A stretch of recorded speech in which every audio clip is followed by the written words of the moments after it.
সব সময় শুকরিয়া আদায় করবে। একটা এক্সাম্পল দিচ্ছি, দেখেন ইব্রাহিম আলাইহিস সালাম ওই করতেন, আর এই যে এইখানে মক্কায় তার একজন স্ত্রী হাজারা আলাইহিস সালাম, ওইখানে একজন স্ত্রী সারা আলাইহিস সালাম। মনে আছে ঘটনা? আচ্ছা, তিনি আসলেন বাসায়, দরজা নক করছেন যে বাসায় কে আছে? দরজার পিছন থেকে বলা হচ্ছে যে আমি। তিনি বলছেন ইসমাইল কোথায়? তখন আওয়াজ আসছে ইসমাইল শিকার করতে গেছে। তারপরে তাকে বলা হচ্ছে তোমরা কেমন আছো, স্বামী স্ত্রী তোমরা কেমন আছো? তো স্ত্রী জবাব দিচ্ছে আমরা ভালো নাই, আমাদের ঘরে অনেক অভাব, আমাদের অনেকের স্ত্রীর মতো আছে না এরকম? সারা জীবন করে যাবেন, একটা কথাই শুনবেন শেষ বয়সে গিয়ে, জীবনে কিছুই পাইলাম না তোমার কাছে। নিজের মাথার ঘাম পায়ে ফেলে করতেই থাকবেন, করতেই থাকবেন, করতেই থাকবেন, করতেই থাকবেন, কিন্তু আপনি শুনতেই থাকবেন, শুনতেই থাকবেন, কিছুই করলাম না, কিছুই পাইলাম না, কিছুই পাইলাম না। অমুক ভাবি কত ভালো আছে, অমুক কত ভালো আছে, অমুকের এত আছে, অমুকের তত আছে। সুবহানাল্লাহ, এটা আমাদেরই দোষ। কারণ বিয়ে করার সময় যারা দিনদারিতা না দেখে শ্বশুরের সম্পত্তি দেখবেন, সৌন্দর্যকে বেশি প্রাধান্য দিবেন, নিজের হারাম প্রেমকে বেশি প্রাধান্য দিবেন, নিজের ওই বংশমর্যাদা ইত্যাদি ইত্যাদিকে বেশি প্রাধান্য দিবেন, তখন তো আফসোস করতেই হবে, কিছু করার নাই। এই জন্যই তো নবী সাল্লাল্লাহু আলাইহি ওয়াসাল্লাম বলেছেন যে দিনদার স্ত্রীদেরকে দেখে বিয়ে করো, যার মধ্যে দিনের বুঝ আছে, জ্ঞান আছে, একে দেখে বিয়ে করো। তবে এখানেও একটা বিষয় আপনাকে সতর্ক করতে চাই যে প্রত্যেকটা বোরখার পিছনেই সঠিক দিনদারিতা থাকে না। অতএব এটা দেখেও ধোঁকা খাওয়ার কিছু নাই। দিনদারিতা আল্লাহর সাথে বান্দার মনের ব্যাপার। দিনের বেসিক কিছু প্রশ্নের মাধ্যমে আপনি তার উত্তর পেতে পারেন, দিনের বেসিক কিছু বুঝ আচরণ দেখে আপনি তার উত্তর পেতে পারেন, তার তাকওয়া দেখে আপনি উত্তর পেতে পারেন। একজন আমিরুল মুমিনিন খলিফা, তিনি রাত্রেবেলা জনগণের অভাব অনটন দেখেন, একদিন দেখতে দেখতে রাতে ক্লান্ত হয়ে পড়লেন, একটা দেয়ালের আড়ালে তিনি দাঁড়িয়ে বিশ্রাম নিচ্ছেন, বসে পড়েছেন। দেয়ালের পিছন থেকে তিনি আওয়াজ শুনছেন, মা আর মেয়ে কথাবার্তা বলছে। মা বলছে দুধে পানি মিশাও, আর মেয়ে বলছে যে ইত্তাকিল্লাহ, হে মা আল্লাহকে ভয় করো। তার মা বলছে এখানে তো ওমর নাই, ওমরের প্রশাসন নাই, ভয়ের কি আছে, মিশাও পানি মিশাও। তখন এই মেয়ে বলছে ওমর নাই তো কি হয়েছে, ওমর রব আল্লাহ তো জীবিত আছেন, তিনি দেখছেন। ওমর রাদিয়াল্লাহু আনহু পরের দিন ওই বাড়িটা মার করে রাখলেন রাত্রেবেলা। পরের দিন তার ছেলেকে নিয়ে আসছেন এই বাসায়, এসে মেয়ে দেখাচ্ছেন এই মেয়ে পছন্দ হয় কিনা দেখো। মেয়ে পছন্দ হয়ে গেছে। আমিরুল মুমিনিনের মানে রাষ্ট্রপ্রধানের ছেলের সাথে এই মেয়ের বিয়ে হয়ে গেল। দুধওয়ালি, দুধ ধোয়াচ্ছেন যেই মেয়ে, কি দেখে বিয়ে দিলেন? সৌন্দর্য দেখে? বংশমর্যাদা? শ্বশুরের টাকা? যৌতুক? এই কাজ যদি আমরা করতে না পারি, সংসারে শান্তি আসবে না, তখন কিছু করার থাকবে না ভাই। কারণ এই ফিতনায় একবার ঢুকে গেলে জীবনটা মেসাকার। এগুলো ডিল করতেই দিন দিন অনেক চলে যাবে। দিনের ফিকির পরে দেখবেন পরিবার সামলাতেই সময় শেষ, দিন শেষ। মানসিকভাবে যদি আপনি ফ্রেশ না থাকেন, ভালো না থাকেন, সাউন্ড না থাকেন, আপনি দিনের জন্য কিন্তু কিছু করতে পারবেন না। আর পরিবারে যদি নেককার স্ত্রী না থাকে, আপনি মানসিকভাবে ভালো থাকবেন না, ভালো থাকবেন না, এটা প্র্যাকটিক্যাল কথা। তো ওই যে স্ত্রী বলছে আমরা ভালো নাই, ইসমাইল শিকার করতে গেছে, আমরা ভালো নাই, একবেলা খাই একবেলা খেতে পারি না, ভালো নাই। ইব্রাহিম আলাইহিস সালাম বলছেন ঠিক আছে, ইসমাইল বাসায় আসলে ওকে বলো যে তার বাবা এসেছিল, আর তাকে বলো যে ঘরের চৌকাঠটা যেন পরিবর্তন করে। কথা কি বুঝতে পারছেন? ইসমাইল আলাইহিস সালাম আসলেন, একজন বৃদ্ধা লোক এসেছিল বাসায়, তোমার বাবা পরিচয় দিয়েছে। কি বলেছে? বলেছে যে ঘরের দরজা যেন পরিবর্তন করি। তখন তিনি বলছে তুমি কি এমন বলেছিলে যে যার কারণে এই কথাটা বলেছে? তো তিনি বলছেন আমি বলেছি আমরা ভালো নাই, আমরা অভাবে আছি, তুমি শিকারে গেছো ইত্যাদি। তখন তিনি বলছেন তুমি ভুল করেছো, তিনি আমার বাবা ছিলেন, তিনি একজন নবী, তিনি ইনডাইরেক্টলি আমাকে বলেছেন আমি যেন তোমাকে তালাক দেই। এক কথায় তালাক হতে পারে? দিনদারিতা না থাকলে তালাক দেয়া যায়। যদি ধৈর্য ধরতে ধরতে ধরতে ধরতে আপনি অতিষ্ঠ হয়ে যান, দিনের ব্যাপারে আর কম্প্রোমাইজ করতে পারেন না, সেক্ষেত্রে তালাক একটা অপশন আছে। এটা খারাপ নয়, যদিও এটা মন্দের ভালো একটা অপশন, কিন্তু সবর করতে উৎসাহিত করা হয়েছে। সবর করতে করতে করতে করতে যদি ভিতরটা পরিবর্তন না হয়, এরকম আল্লাহর প্রতি অকৃতজ্ঞ মানুষকে নিয়ে আপনি সারা জীবন চলতে পারবেন না। এবং দিনের পথে চলতে গিয়ে যারা প্রতিবন্ধকতা স্বীকার করে, তাদেরকে নিয়ে আপনি আল্লাহর পথে দাওয়াত এবং মুজাহাদার মেহনত করতে পারবেন না। এই জায়গায় গিয়ে অনেক সময় এক্সট্রিম ডিসিশন নিতে হতে পারে। এটা ইসলাম কিন্তু অপশন রেখেছে আপনার জন্য, আমি উৎসাহিত করছি না, অপশন রেখেছে। এরপরে আবার তিনি আসলেন অনেক বছর পর, এসে আবার নক করলেন যে আসসালামু আলাইকুম। ওয়ালাইকুম সালাম। ইসমাইল কোথায়? শিকার করতে গেছে। তোমরা কেমন আছো? আলহামদুলিল্লাহ, আমি অনেক ভালো আছি। ঠিক আছে, ইসমাইল বাসায় আসলে তাকে বলো ঘরের চৌকাঠটা যেন যত্ন করে আদর করে মহব্বত করে রাখে। কথা বুঝতে পারছেন? এবার ইসমাইল আলাইহিস সালাম আসলেন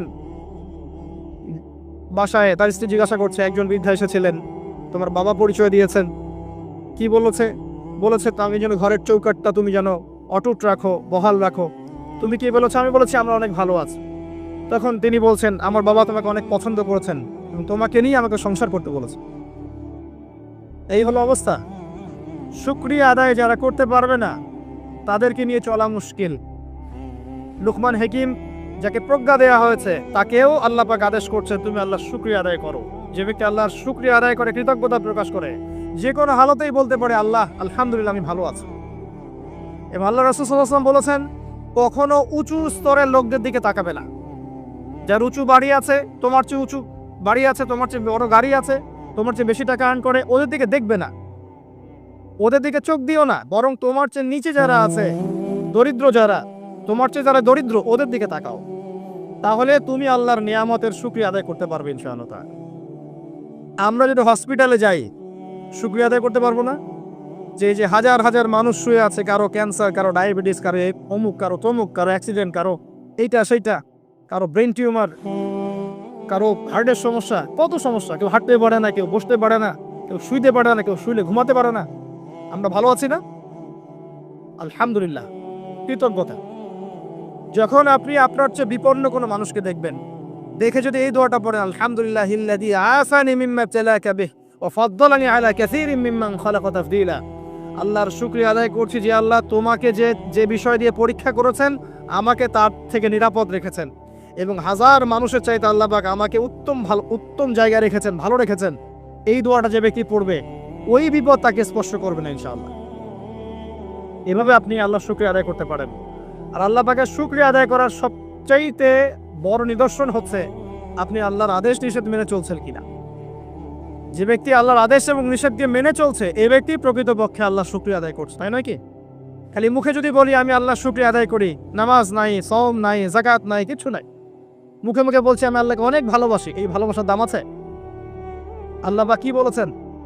যে তোমরা যদি আল্লাহর ভালোবাসা পেতে চাও, কুল ইন কুনতুম তুহিব্বুনাল্লাহ ফাত্তাবিউনি, আমার অনুসরণ করো। কার অনুসরণ? মুহাম্মদ সাল্লাল্লাহু আলাইহি ওয়াসাল্লামের অনুসরণ করো, তার সুন্নাহ মাফিক জীবন করো। ইনশাআল্লাহ আল্লাহ পাক তোমাদেরকে মাফ করে দিবেন, আল্লাহ তোমাদেরকে ভালোবাসবেন ইনশাআল্লাহ। লুকমান আলাইহিস সালামকে আমি আলাইহিস সালাম বলছি এই অর্থে, তার উপর শান্তি বর্ষিত হোক, এই অর্থে বলছি। এরপর পরের আয়াতে লুকমান আলাইহিস সালাম, লুকমান হাকিম, তিনি বলছেন ওয়াইজ ক্বালা লুকমান লিবনিহি, তার সাথে তার সন্তানের একটা কনভারসেশন হচ্ছে। এটা ভালো করে শোনেন, তার সাথে তার সন্তানের একটা কনভারসেশন হচ্ছে। তিনি তার সন্তানকে কিছু নসিহত করছেন, ওয়াজ করছেন। যেই নসিহতগুলো আল্লাহ পাকের কাছে এত ভালো লেগেছে, আল্লাহ পাক কুরআনুল কারীমের মতো কিতাবে সেটাকে নিয়ে এসেছেন।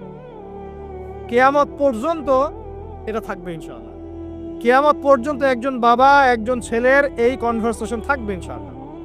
আমরা তো মনে করি সন্তানকে মানুষ করবে তার মা, এখানে আমরা দেখছি সন্তানকে নসিহত করছেন তার বাবা। আমরা ইউসুফ আলাইহিস সালামের ক্ষেত্রেও সেটাই দেখেছি, যে সন্তানকে নসিহত করছেন তার বাবা। আমরা কোরআন ঘাটলে দেখি যে বাবা সন্তানকে নসিহত করেন, মা নসিহত কম করেন। জি, ইব্রাহিম আলাইহিস সালাম কথা বলছেন তার সন্তানের সাথে, ইউসুফ আলাইহিস সালামের সাথে তার বাবা কথা বলছেন, লুকমান আলাইহিস সালামের সাথে তার সন্তান কথোপকথন হচ্ছে। তাহলে কোরআন দেখাচ্ছে বাপ কা বেটা, বাপ যেমন সন্তান তেমন। বাপ হবে সন্তানের রিয়েল গার্ডিয়ান, মা তাকে মানুষ করবে, ইলম, প্রজ্ঞা, বাস্তবতা শেখাবে কে? বাবা। আর আমাদের বাবারা এখন মানি মেকিং মেশিন, তারা খালি টাকা আর্ন করার মেশিন, সকাল 10টায় বেরাবে আবার রাত 10টায় আসবে, সন্তানের সাথে বাবার কোনো মিল মহব্বত নাই, দেখাশোনাই নাই। এটা ঠিক নয়। সন্তানকে মানুষ করতে হবে বাবাকে, তাকে প্যারেন্টিং শেখাতে হবে। আমাদের বাবাদেরকে প্যারেন্টিং শেখাতে হবে, মাদেরকেও শেখাতে হবে। আসেন আমরা এখান থেকে দেখব কিভাবে তিনি তার সন্তানকে নসিহত করছেন। এই নসিহত শুধু সন্তানের জন্য নয়, প্রত্যেকটা মানুষের জন্যই। আমরা এই নসিহতগুলোর মধ্য দিয়ে আমাদের লেকচারের ইতি টানবো ইনশাআল্লাহ তাআলা। আসুন। ওয়াইজ ক্বাল লুকমান লিবনিহি, যখন লুকমান হাকিম তার সন্তানকে বলেছিলেন, কি বলেছেন? ইয়া বুনাই, আদর করে বলছেন, হে আমার সন্তান, বাবা শুনো, লা তুশরিক বিল্লাহ। প্রথম নসিহত কি?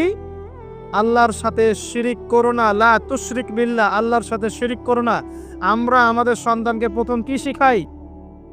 হামটি Dumpty sat on a wall. আমরা শিখাই Jack and Jill went up the hill. আমরাও শিখেছি। জ্যাক একটা ছেলের নাম, জিল একটা মেয়ের নাম, ওয়েন্ট আপ দ্য হিল আপনাদের পাহাড়ে চলে গেল। ওই বান্দরবনের পাহাড়ের কোনায় চলে গেল একটা ছেলে একটা মেয়ে।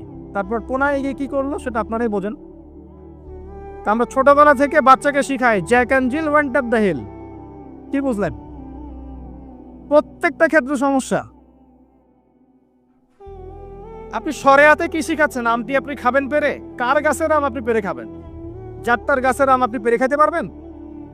শুরুতে অজগর আসছে তেরে, সন্তানকে ভয় দেখ, অজগর তেরে আসছে। ওই বাচ্চা অজগরের কি বুঝে?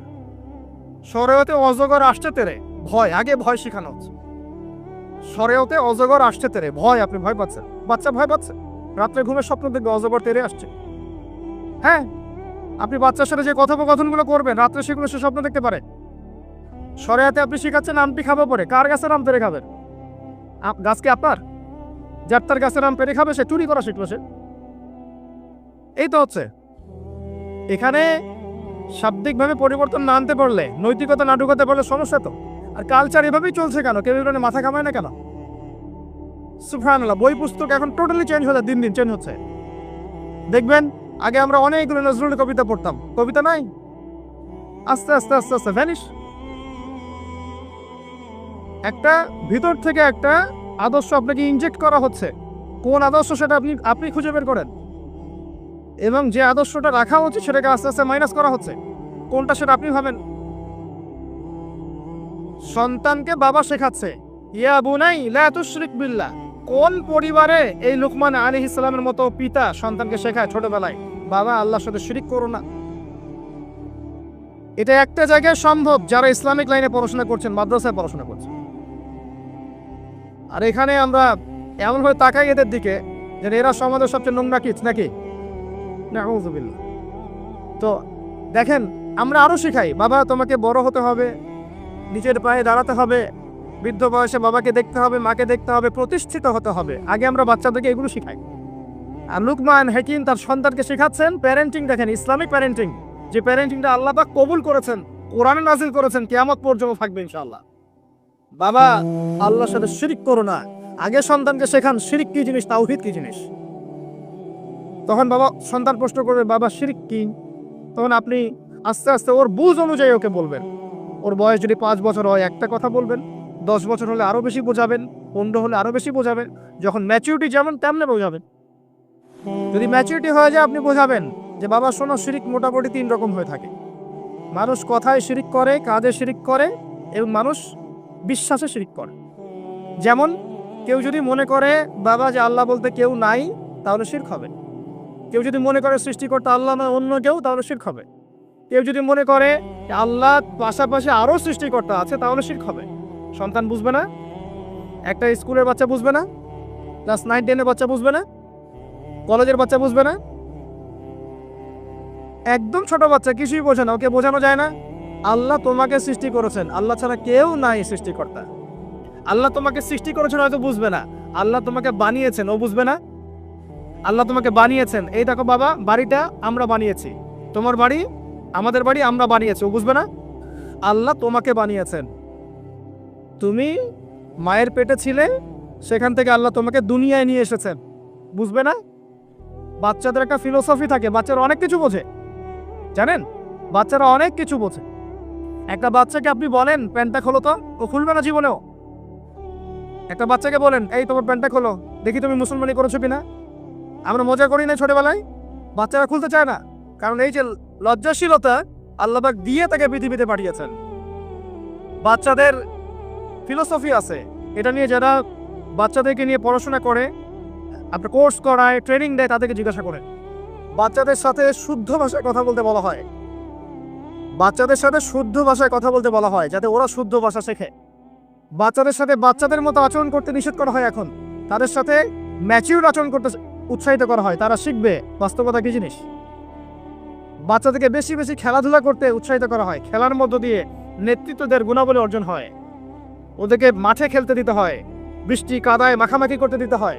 ওরা বুঝবে গায়ের সাথে যখন মাটি লাগবে, প্রকৃতির সাথে মিশবে, ওরা হৃদয়টা বড় হবে। দেখবে মুহাম্মদ সাল্লাল্লাহু আলাইহি সাল্লামকে যখন তিনি জন্ম নিয়েছেন, প্রথম 4-5 বছর তাকে ওই আরবের বেদুইনদের কাছে রাখা হয়েছে। ওখানে তিনি ভাষা শিখেছেন, মরুভূমিতে দৌড়িয়েছেন, খেলেছেন, ফিজিক্যালি স্ট্রং হয়েছেন, ভাষা শিখেছেন, শুদ্ধ কথা শিখেছেন। এরপরে হৃষ্টপুষ্ট হয়ে তারপর মায়ের কাছে ফেরত দেওয়া হয়েছে। এখনকার জেনারেশনের বাচ্চাগুলোকে দেখেন কিভাবে বড় হয়ে ওঠে। আসেন, অনেক লম্বা হয়ে যাবে, আগে পয়েন্টে চলে আসেন। বাচ্চাকে বোঝানো যায় না যে এর বয়স হিসাবে আপনি বুঝাবেন যে কেউ যদি মনে করে যে বাবা আল্লাহর পাশাপাশি অন্য কোনো সৃষ্টিকর্তা আছে যে তোমাকে বানিয়েছে, তাহলে শিরক হয়ে যাবে। আর শিরকটা হচ্ছে এমন একটা পাপ। শিরকটা কি আব্বু জিজ্ঞাসা করবে, বাবা শিরক এমন একটা পাপের নাম যেই পাপটা আল্লাহ পছন্দ করেন না। এটা একটা খারাপ জিনিস, পাপ হয়তো বুঝবে না। শিরক একটা কি জিনিস? খারাপ জিনিস। শিরক খারাপ। তোমাকে আমি আদর করছি আব্বু, এটা ভালো না? বলবে হ্যাঁ ভালো। তোমাকে যদি একটা থাপ্পড় দিই, খারাপ না? যে হ্যাঁ খারাপ। শিরক একটা খারাপ জিনিস, বাচ্চাকে বোঝানো যাবে না। বোঝাতে গেলে পারলে সবকিছুই বোঝানো সম্ভব। আর আরেকটু ম্যাচিউর যখন হয়েছে, এই বাচ্চা তো ম্যাচিউর, যাকে বোঝানো হচ্ছে ইন্না শিরকা লাযুলমুন আযীম, এ তো ম্যাচিউর বাচ্চা, স্কুল কলেজ এই লেভেলের বাচ্চা। তো তাকে বুঝান যে কেউ যদি আল্লাহ ছাড়া অন্য কারো নামে কসম করে, শিরক হয়ে যায়। কেউ যদি আল্লাহ ছাড়া অন্য কারো নামে নজর মানত করে, শিরক হয়ে যায়। কেউ যদি আল্লাহ ছাড়া অন্য কারো নামে কুরবানি দেয়, শিরক হয়ে যায়। কেউ যদি আল্লাহ ছাড়া অন্য কারো জন্য ইবাদত করে, নামাজ পড়ে, রোজা রাখে, হজ করে, যাকাত দেয়, শিরক হয়ে যাবে। কেউ যদি আল্লাহ ছাড়া অন্য কারো কাছে চায়, তাহলে শিরক হয়ে যাবে, ইত্যাদি ইত্যাদি। এগুলো বোঝানো সম্ভব নয়? সম্ভব। এতটুকু তো বলা যায় আল্লাহ থেকেই সবকিছু হয়, মানুষের কোনো ক্ষমতা নাই। বুঝবে না সে? ইন্না শিরকা লাযুলমুন আযীম। বাচ্চাকে প্রথম শিখাচ্ছেন তার বাবা, বাবা শিরক করো না। শিরক হচ্ছে সবচেয়ে বড় জুলুম, সবচেয়ে বড় পাপ। আর আমরা আপনাদেরকে বলছি, শিরকের পাপ নিয়ে কেউ যদি মারা যায়, 99% সম্ভাবনা সে ব্যক্তি জাহান্নামে যাবে। 99% সম্ভাবনা। কেউ যদি শিরকের পাপ নিয়ে মারা যায়, 99% সম্ভাবনা হচ্ছে সে